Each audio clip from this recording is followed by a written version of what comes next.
Bonjour.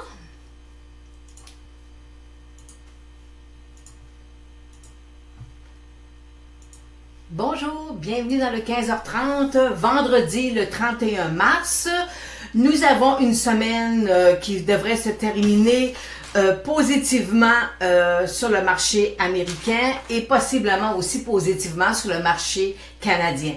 Par contre, aujourd'hui, nous sommes, le marché américain est à 20 691 points, en baisse de 37 points, et le marché canadien à 15 605, en hausse de 27 points.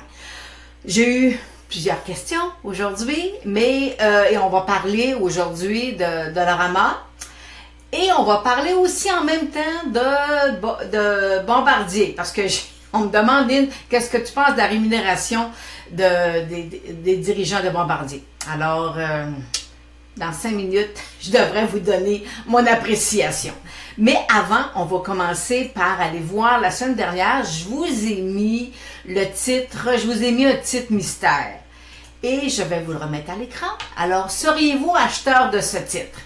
Et là, je vous ai demandé, est-ce que vous seriez acheteur? Est-ce que vous... Alors, on me disait, bon, ben là, Lynn, nous, je pense qu'on devrait attendre que les moyennes mobiles se croisent, qu'il sorte hors de son couloir. Alors, c'était un très beau titre. Et là, je vais vous donner la réponse. Je vous ai mis la semaine dernière, il y a quelqu'un qui l'avait trouvé, je vous ai mis la semaine dernière l'image, le graphique du Dow Jones, et c'était le graphique du Dow Jones inversé. Aujourd'hui, là, vous avez le graphique en semaine. Alors, il est un peu différent parce que je voulais aller chercher vraiment là, la puissance. Alors, je vous ai mis une grande ligne rouge. Alors, parfois, lorsqu'on a de la difficulté à aller chercher, à trouver vers où la tendance du titre, on inverse le graphique et des fois, il y a une petite lumière qui va arriver et on va dire « Ah, ok, je ne l'avais pas vu sous cet angle-là. » Alors, fait que là, je vous présente, là, vous avez le Dow Jones inversé en semaine. Alors, présentement, le point d'inversion, c'est à 17 700 environ. Et il y a par contre une bonne résistance autour de 18 500. Et là, je vais aller vous le mettre à l'endroit. Alors, vous voyez présentement, vous avez le Dow Jones qui est vraiment là, on voit vraiment la ligne de tendance à long terme qui passe autour de 17 700. Alors, pour l'instant, moi, personnellement, j'ai rien là de négatif. J'ai beau regarder toutes mes analyses, j'ai différentes techniques et il peut y avoir un repli, mais il n'y a rien de catastrophique présentement sur le Dow Jones. Alors, on peut avoir un repli, mais vous savez que lorsque les replis s'opèrent, des fois c'est un petit peu plus difficile. Mais il n'y a rien de dramatique là, comme tel. Alors, je vais vous présenter un autre graphique. Et là, on rentre, et là, on y va dans la question. Bombardier, on me demande, Lynn, qu'est-ce que tu penses, toi, des dirigeants de Bombardier qui ont une augmentation quand même substantielle, là, 48%, là, c'est quand même... mais là, je vous ai mis le graphique à long terme. Je veux juste vous montrer là, que présentement, là, Bombardier, là, les gens qui ont investi à Bombardier en 2007, là, il y a de ça 10 ans, les gens ne font pas d'argent avec Bombardier. OK? On est toujours des bas un peu plus bas. Alors, c'est ce qui arrive présentement avec Bombardier. Mais moi, ce qui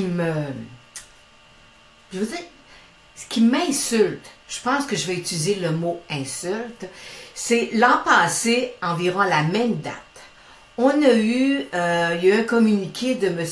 André Dubuc qui mentionnait que les dirigeants de Bombardier s'étaient votés des options. Alors, moi, ce que je veux que vous reteniez aujourd'hui, c'est que oui, ils vont chercher une appréciation quand même intéressante, mais présentement, M. Alain Bellemare, avec les options qui ont été votées l'année passée, il y a une plus-value présentement de 2 millions.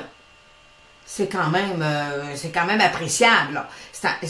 En plus, je ne sais pas si dans le 48%, Paul Arcand et compagnie ont tenu compte des options, mais parce que le prix d'option est à 1,65 $. Fait que présentement, c'est 2 millions. Puis pour M. Baudouin, c'est un petit peu moins, lui. Mais en tout cas, il y a rien que président du conseil d'administration. En tout cas. Puis, mais on est quand même dans la marde avec Bombardier, là. Faut pas se leurrer, là. Si le gouvernement n'avait pas été là, Bombardier n'existerait plus. Puis les revenus, présentement, là, c'est parce qu'il y a eu... Écoutez, on se comptera pas d'histoire, il y a eu des mauvais dirigeants. Point final. Mais il faut croire que ça reste quand même dans l'entreprise, là. Mais présentement, les actionnaires ont de quoi être mécontents sur le titre de Bombardier. Alors, c'était ma petite montée de lait pour moi aujourd'hui. Allons voir maintenant, on va changer complètement de registre, complètement. Alors, on va aller voir le beau titre. Regardez, on va parler de Dollarama.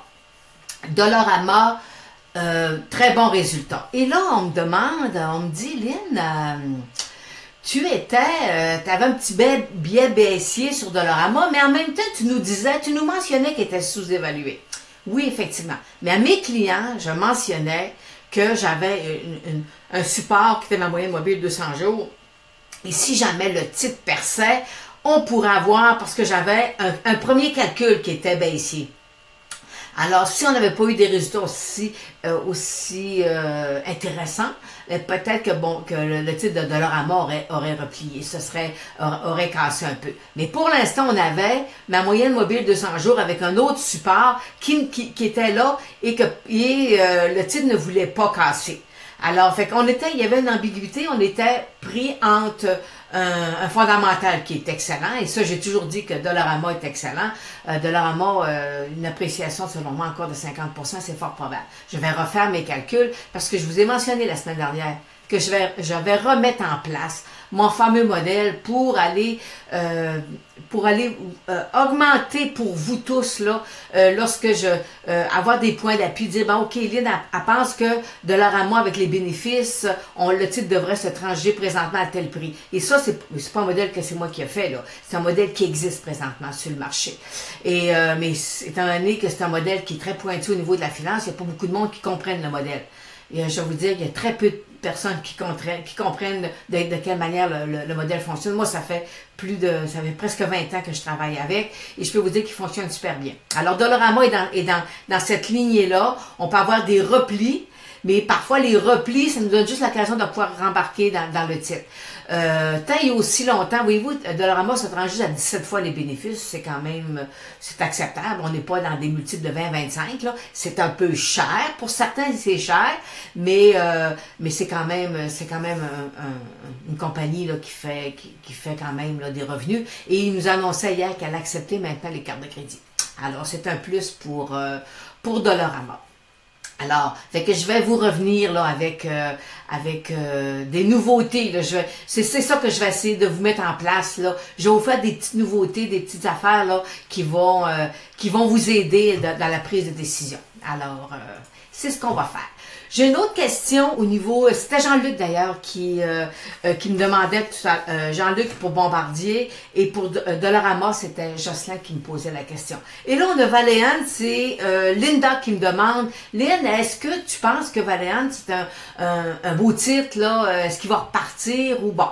Écoutez, présentement, là, je vous ai mis, on est dans un bon marché. Vous voyez, j'ai pas de moyenne mobile, j'ai rien, là. Je suis vraiment là, dans un graphique pur. J'ai des supports et des résistances. Et là, on est dans un petit couloir latéral, dans un bon marché, que je vous avoue que je l'aime beaucoup, le petit couloir. J'aime ça.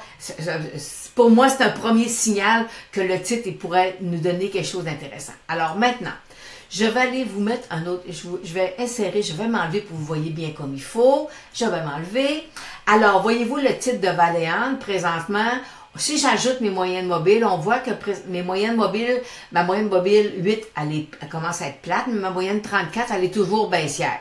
Alors, pour l'instant, si jamais il y avait un rebond sur le titre, c'est vraiment un rebond pour les traders seulement. C'est vraiment là quelque chose pour les traders, pour être capable d'aller chercher là, une plus-value à court terme. Là. Mais vous savez, c'est un titre qui est quand même spéculatif. Là.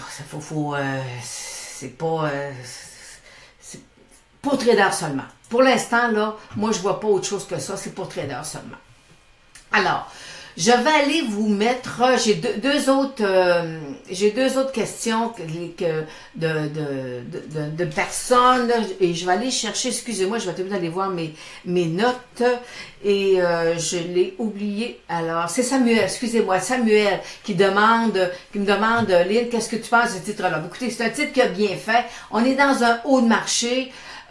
Vous savez que moi, lorsqu'un titre est dans un haut de marché, on est à 10% d'un nouveau sommet ou on est à 10% d'une baisse. Alors, alors si vous êtes à l'intérieur, mettez-vous un stop, faites des prises de profit, puis